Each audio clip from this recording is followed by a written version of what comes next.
people you have had come to sell to you, what has their body language told you about them the moment they walk in the door? How many of them are nervous when they walk in? How many of you get nervous ones? How many of you get the feel like they're wasting their time ones? How many of you have seen those ones? Okay? This whole body language is instantaneous when they walk through the door. So this is why we need to master it. So the way we do that, how many of you have ever studied any neuro-linguistic programming, NLP? Excellent. To those who have, congratulations. To those who haven't, time to open thy eyes. Neuro-linguistic programming was first of all come across by two gentlemen by the name of Grinder and Bandler. Richard Bandler was the business brain of the two. John Grinder was the psychology brain of the two. They'd studied this stuff in San Diego in Southern California. A good friend of mine was actually their research assistant. And Richard Bandler registered all of this sort of stuff and created a very good business out of it. And if you ever want to study a good business model based on intellectual property, his is a wonderful one. Although majority of time you would still, I mean, the guy is kind of a psychotic fella, but he still has some brilliant stuff, and unfortunately a lot of brilliant people are. The challenge with neuro-linguistic programming is there is such a level of depth to it that the majority of people get lost in it, and they forget to use the pieces that are valuable. This is why, for me, I'm an 80-20 person. I want to know the 20% of neuro-linguistics that allow me to get 80% of the results. Does that make sense? Because if 20% of the data gets me 80% of the results, is it worth my time really following on and learning the other 80% of the data? No. Then that's really the essence of what I'm saying to you. So in neuro-linguistics, there are generally 4 or 5 different areas that are extremely valuable for us to be able to go out there and use in the marketplace. The first main area that we need to work on is called matching and mirroring. What's it called? Now, matching and mirroring is all about body language and tonality of voice. You can actually match and mirror words as well, but mostly matching and mirroring is about body language. So here's what I'd like you to do. Please, everybody, stand. And find a partner, someone you have not worked with yet, that is at a table 2 away from yours. Go to 2 tables away from yours and find someone you haven't worked with yet.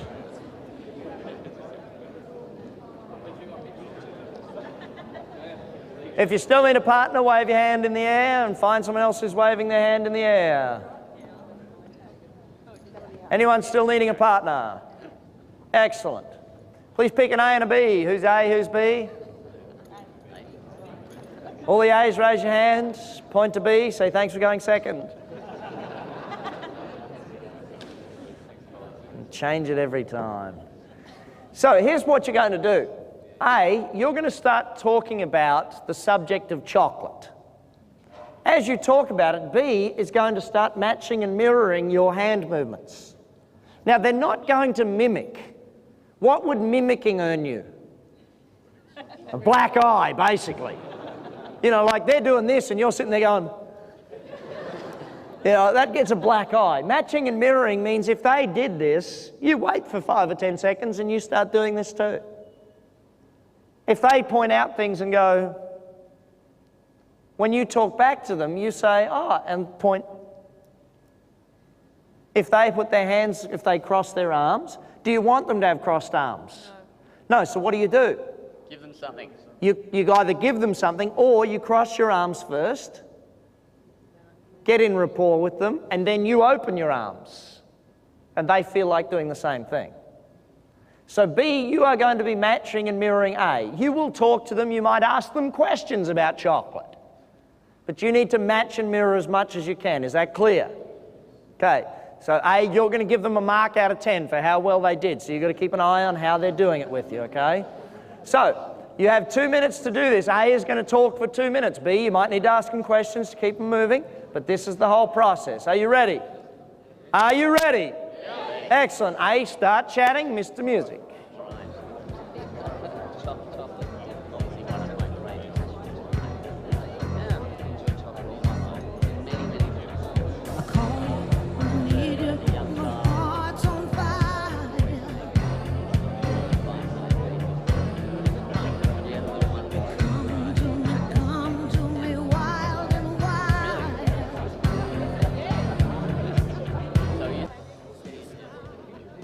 Good, give them a 10 out of 10. Would anyone give them a 10 out of 10? A couple of 10s, any 9s out of 10s? Excellent. How about 8s, 7s, 5s? Anyone below 5? Excellent. Swap over. B, you've got to talk about the subject of... Still chocolate you want? No, let's have the subject of cars. Something totally different, because that'll give totally different gestures now. Okay, so B, you're talking about the subject of cars. A, you got to ask them questions and match and mirror. On your marks, get set, go. 2 minutes.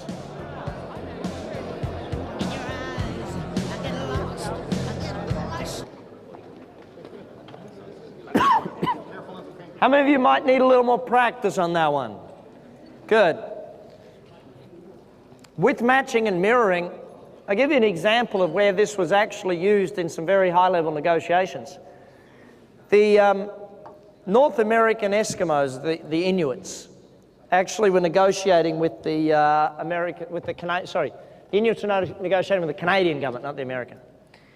And they're in negotiation over land and rights and all of that sort of thing. And they'd been in negotiations for 18 full months and nothing had progressed. So what they actually did is they brought in a team to just sit at the back of the room. And this was a team of Inuit elders. And their whole job, all they were to do was to breathe and to get in rapport at an unconscious level physically with the other side. All they did. They breathed in the same pattern. They used this stuff to the absolute nth degree. When the other team were doing hand movements, they were sitting at the back of the room doing hand movements. Not in a mimic way, but in a way that was allowing them to build rapport at an unconscious. It took 3 weeks with that work for them to come to a solution where the Inuits got their outcome. And people say, how the heck did that happen? It's at a subconscious level that NLP takes effect in people. It's not at a conscious level. You do not realize why. Yeah? So if somebody's moving the hands all over the place, wouldn't move the hands all over the place? No, if they're doing this all the time, you don't mimic them. You don't try and get a punch in the nose. What you do is when you're talking back to them, you actually use your hands as well. Why does it work, folks? What is it that about people that when other people are like them, they feel comfortable? Acceptability. They feel that you accept them for the way they are because you're kind of like them. Does that make sense? But you don't go out of your way to get, to do stupid stuff. But if someone, when they're making a point to you, says, look, there's 4 things I want to cover. Point 1. When you talk back to them, you say, well, let's cover it. Point 1, point 2. Does that make sense? And you just lock these things into your memory. Can you use this for picking up dates, yes or no? Absolutely. Absolutely. Question over here first. In respect of if they're scratching their head or just scratching an ear or something like that, you don't imitate that one? Hang on. We're not imitating. We're not mimicking. What are we doing, folks? We're using their natural traits whilst we are with them. Doesn't mean we use it at the same time they're using it. No, it means when we go back to them. If they're always doing this when they're listening to you, when you listen to them, what might you do? If they do have a thing where they pull their ear all the time, do they know they're doing it? Most cases it's unconscious to them. So when you do it, do they notice? Not really. Yeah. So I'll just do this one first, I'll come back there. Body language, I know with Alan Pease and so forth, they have certain pulling of the ear and so forth, and that does indicate the way the person is feeling. Yeah, absolutely. Alan Pease, when he teaches body language, talks about what does pulling the ear mean or scratching the nose and all of this sort of stuff. I personally I'm a bit of a skeptic when it comes to the body language stuff because sometimes you just do have an itchy knee. And so, but definitely learn it. It's definitely worthwhile to learn. Yeah, we'll talk about that in a minute because that's different, the next level of NLP when we go to different styles of people. Like for me, My wife has to actually explain to people sometimes, because people will be having a conversation with me and I won't even be looking at them. I'll be looking out the window, I'll be doing other sort of stuff. My wife has to explain to them, don't worry, he's actually listening, because they get quite offended. Some people stop talking. And I'm like, what do you stop for? Well, you're not listening to me. I'm listening to everything you said. Yeah, but why aren't you looking at me? Okay, hang on a second, you're one of those people. All right, we'll deal with that. You know, so yeah, we'll deal with that in just a moment on how to pick which types want which one. Rather than picking it, you wouldn't try to mirror that? Absolutely. Absolutely. If someone likes eye contact, then you use eye contact with them, because that's their style. Okay? So we'll deal with that in a moment as to which one's which. There was one other question way up the back. What do you do if you use neuro-linguistics to the person you're talking to knows stuff inside out? Person who knows the stuff inside out you're dealing with, then you make fun of it. You make fun of it. You just say to them, would you stop using match and a mirror on me, for goodness sake? And they're like, I'm not doing that. Because if they know it inside out, they're doing it unconsciously. I do it with people unconsciously now, because I've done it so much consciously. I'm now to a point where unconsciously I'll start doing things the same as the person I'm with. How many of you'd like to know how to use this stuff to pick up a date, by the way? Anyone? All the married men. Oh, okay. It's interesting because it's all about getting into rapport with people. You know, and that's really what it is. When, let me give you a simple example. When using NLP, if I'm using body language with things, if I wanted to, could I lock each and every one of you in this room into thinking I'm the absolute guru of business? Yes or no? Yes or no? Yes. Yeah, absolutely. So tell me, what are some of the traits of a guru of business? Confident, absolutely. They'd have to be confident. What else? Common sense. What was the other one? Rich, definitely rich. That'd have to be part of it. What else? Flexible too, definitely. Decisive, absolutely. They'd have to be decisive. What else? Intuitive, most definitely. What else? Outward science? Oh, outward signs. Okay, yep, definitely. They'd have that stuff. Decisive? Good looking. Good looking, most definitely. Thank you. I want a discount. Yeah. Now, don't talk about your own challenges, Chris, like that. I mean, all right, we want to build your confidence here, not knock it down. So what was I just doing, by the way? Pointing to me. How many of you noticed it? A few of you did. Others of you didn't even notice. Every time you said something, what did I do?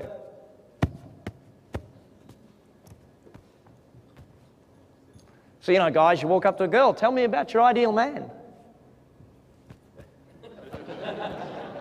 Oh, yeah, definitely.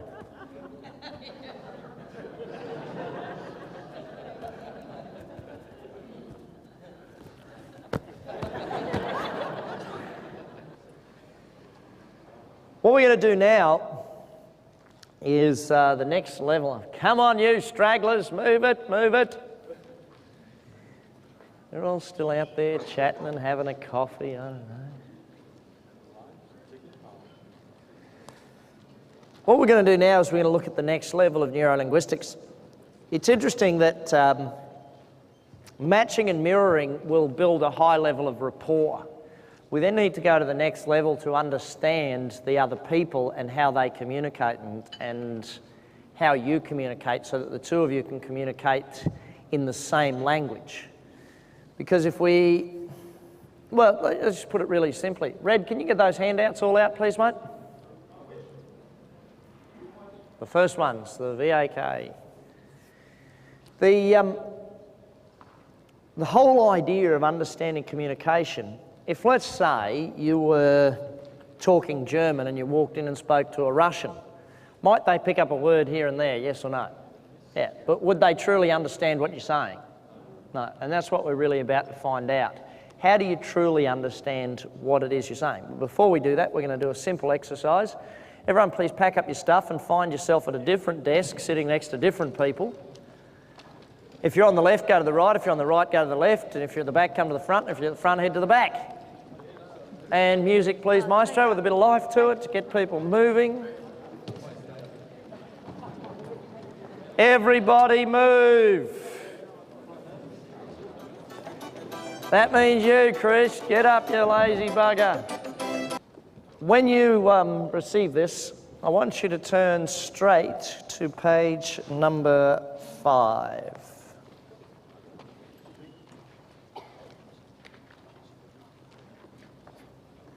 Basically what this does is it determines your preferences. It's not a test in any way, shape or form, it's a preference. Which one do you prefer?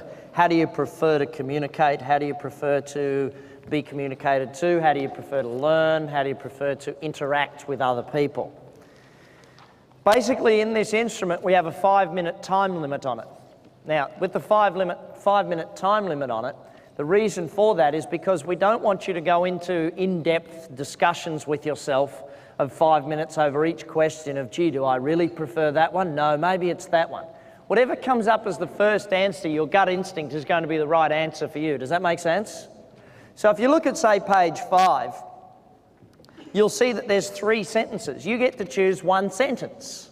If you turn over on page 6, you'll see that it goes from sentences to now there's groups of words. You pick one group of 3 words or another group of 3 words. You either pick A, B or C. Does that make sense? So it's pretty darn simple. Then you turn over the page again, there's little tiny sentences, but you pick A, B or C. And what you're looking for is which one do you prefer, not which topic do you prefer, like if it's got one's about cars and one's about birds, do you prefer cars to birds? What you're looking for is which one do you prefer the communication style of, the way you're being communicated to, okay? How you feel, what you see about it, how does it sound to you? Which one of the 3 is your preference for being communicated to? Don't be concerned with the actual content of the sentences or the words. And also, as I mentioned, don't deliberate too long. Go fast, move through. Your first reaction is generally your best reaction. Does that make sense? Are there any questions at this point? Excellent. So we have 5 minutes. So first of them in the VAK, the first of them is what's called what? Everyone call it out for me? And the second one, which very few of you seem to be in this audience because you don't call out too much, is? And last but not least is? Kinesthetic. So a visual person, how do they process things? Generally by running a movie in their mind. They see things, they picture it, they will visualize, they will deal in colours, in diagrams, in pictures. When they're talking about buying, we'll deal with that in a minute, but their buying strategy is entirely different to that of an auditory or a kinesthetic. When we're talking about an auditory person, they hear things, they process by running a tape, an audio tape in their head.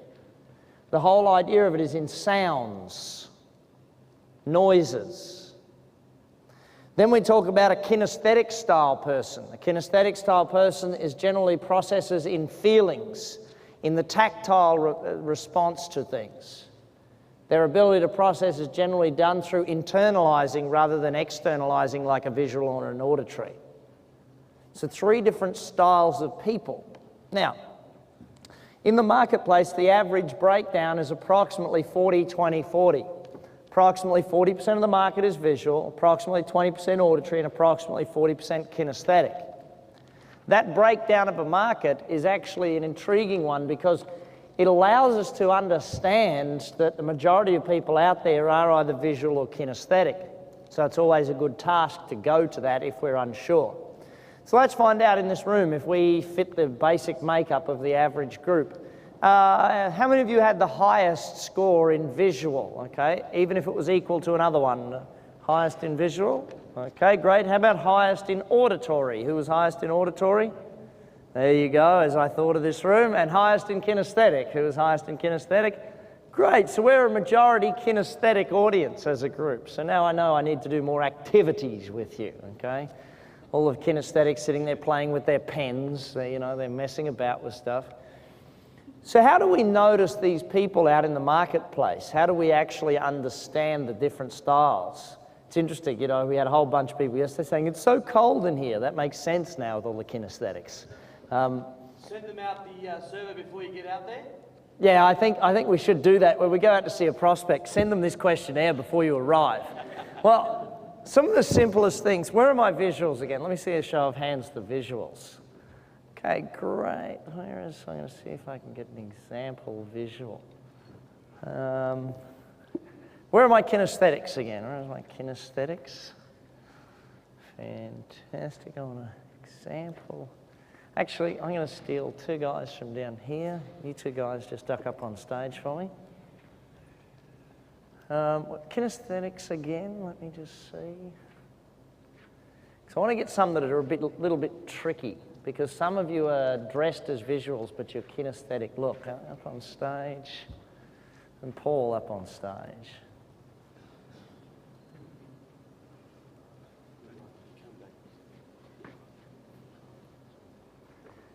See now, Stuart up here. By the way, give these people a round of applause for actually volunteering. Yeah, they all volunteered. See now, with Stuart is our stereotypical visual, okay? However, he has some definite kinesthetic traits to him. How do we know he has kinesthetic traits? Well, we go to the belt. The belt is a definite kinesthetic trait with the weaved type belt, okay? Absolutely. You kinesthetics wouldn't wear belts because you're a deep kinesthetic. You wouldn't wear it because it's far too tightening around your waist. You know, kinesthetics hate ties more often than not. You don't have a belt on? Oh, I knew you wouldn't, Paul, because you're a kinesthetic. You have a belt on? You do? What, the pants are too big? Or you know? See, he's got some definite visual traits to him. How high was your visual? 38, see? Definite high visual traits to him. You can tell that by the way people dress, okay? And the whole thing with Stuart, you'll notice there's sharper lines with him. His hair, there's sharper lines to him. But when you look over here, the lines are more rounded, you know? It's a comfortable jacket type thing. You know, the shoes, are they polished up? No. They're comfy shoes. They got zippers and the zips are undone. I mean, how dead set kinesthetic can we get? So we go down this end here. Here's the other kinesthetic spectrum. Look at the shoes. Hold your shoes up. They're Land Rover hiking boots. You know, they're the comfiest they can get.